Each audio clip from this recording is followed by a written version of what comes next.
how can we obtain this design target? As I said, it's all comes from investigation. We have to start investigating the soil. And how can we investigate the soil? With boreholes. We have to go to the site and we have to make boreholes and have samples so we can start to study the stratification and the lithology of the soil in this area. So we know where is the sand, where is the clay soil, where is the silt soil, and where is the gravel soil, and if this site has a weak soil or strong soil, or does it have a bedrock or not. So this all question related to lithology, because the first visual exploration for the soil, it would give an indication about the status of soil strength. The second thing we should do is field test. We have some field tests we can do, so we have like fast indication about the soil strength and to obtain some of the soil parameters. The very popular test is SPT and CBT. SPT is abbreviation for Standard Penetration Test, and CBT is Cone Penetration Test. We will have like a discussion about both and to understand how we can do the test briefly. But I have to mention there are other field tests, but the most common and the most used tests are SPT and CBT. The laboratory test is very essential because we can't obtain all the the parameters from field data. So we have to take the board sample to lab and we start to make some experiments to obtain the whole parameter.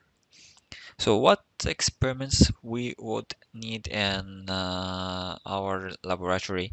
Sieve analysis. We need a sieve analysis so we can divide the soil particles into size, so we can control the size of and have a judgment about the size of the sample.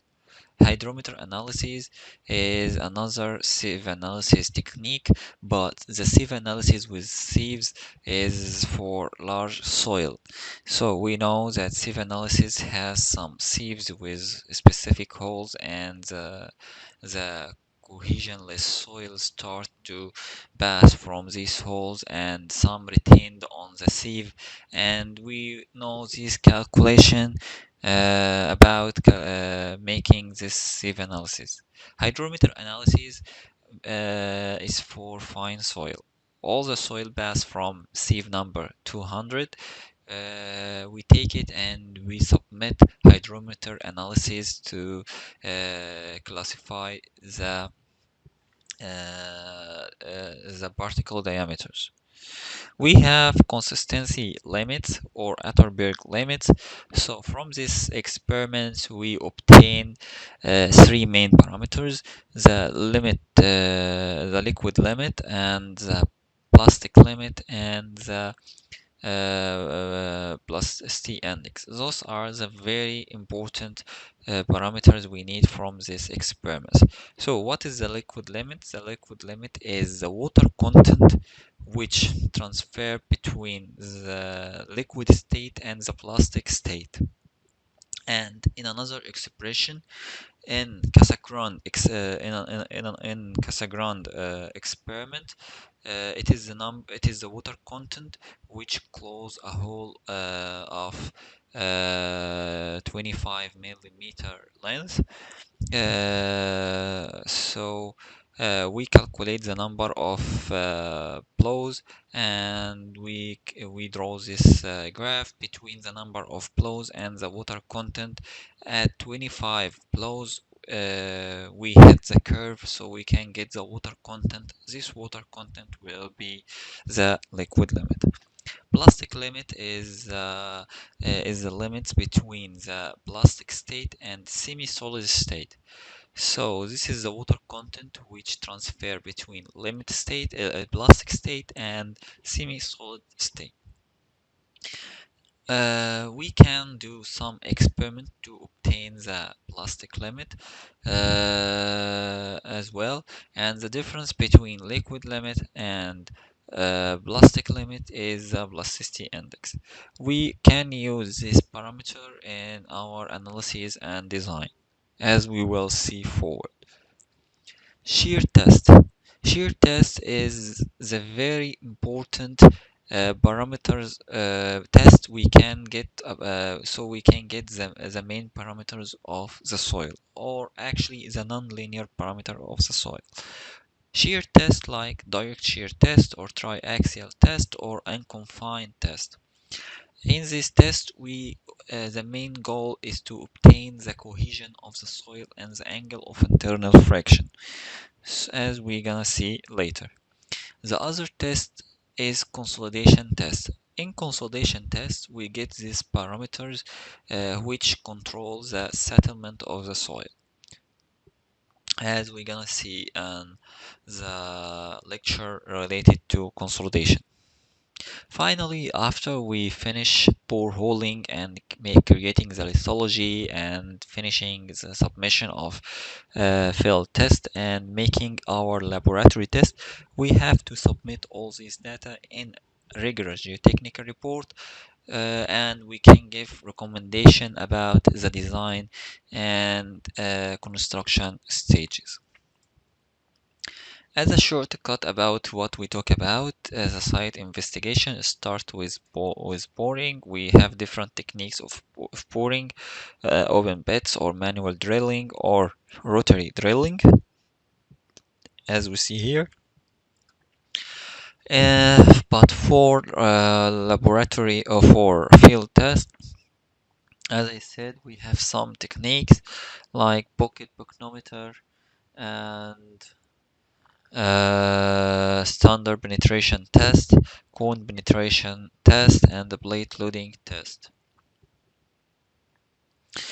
About lab tests, we have grain size distribution analysis, water content experiments, and Atterberg limits, unconfined compressive test, and consolidation test, triaxial compressive, and vent shear test.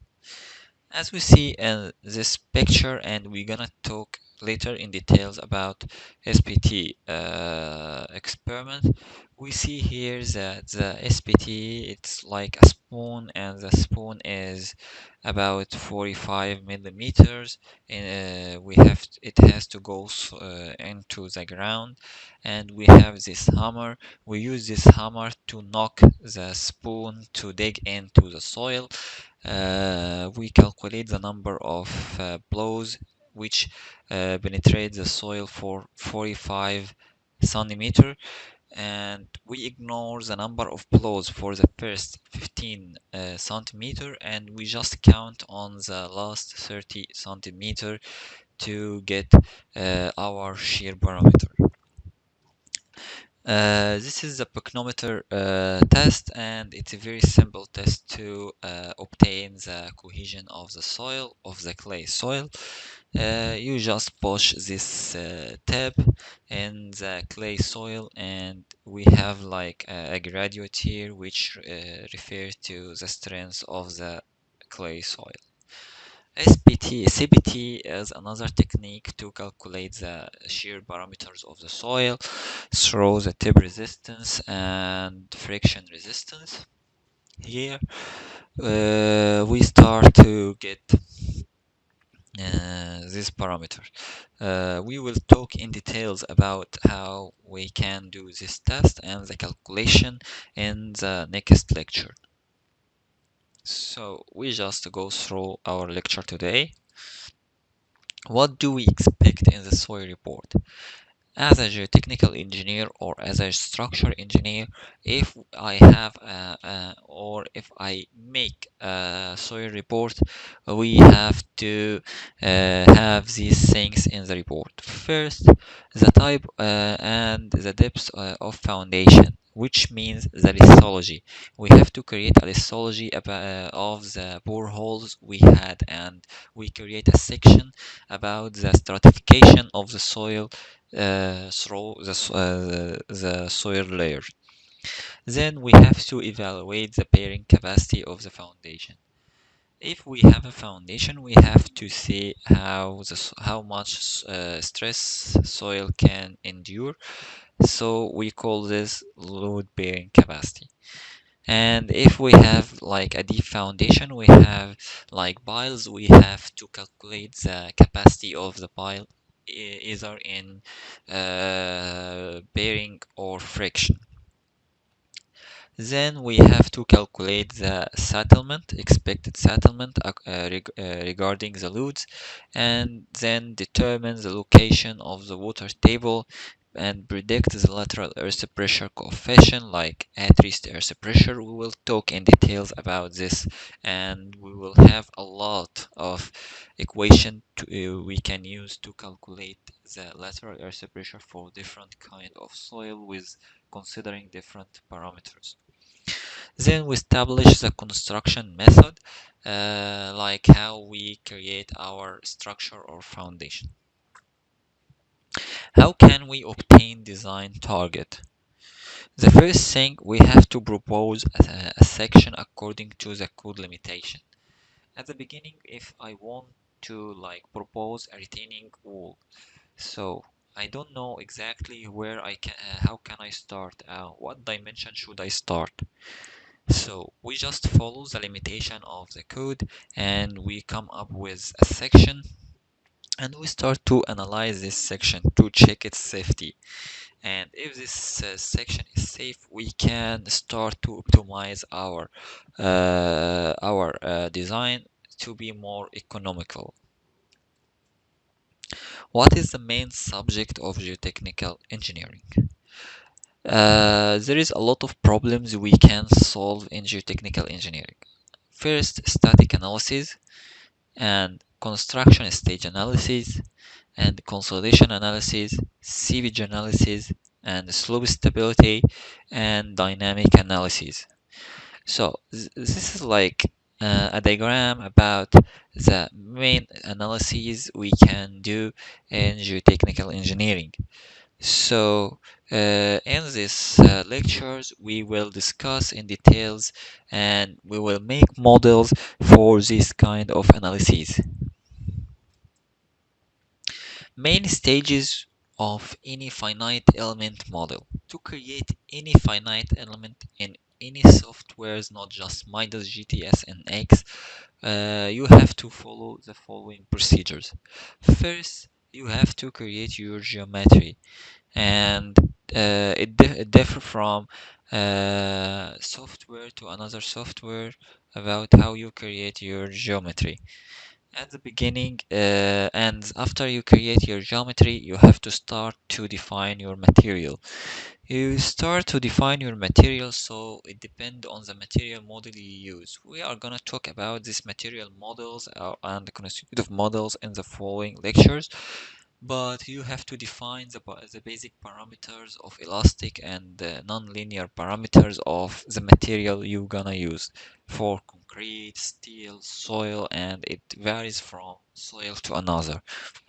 Then you have to create your mesh, and to who doesn't know what is meshes, we're gonna talk about this in details later, but we divide our geometry into small elements. For example, if we are talking in 2D or 3D, we divide the element and the geometry into small elements. Like if we have like a retaining wall of 10 meters height and like 100-meter wide, we divide it to like squares of 1 meter by 1 meter, so we can, and we start to calculate the stresses and strains and displacement and all strain action as the nodes intersect the element with each other.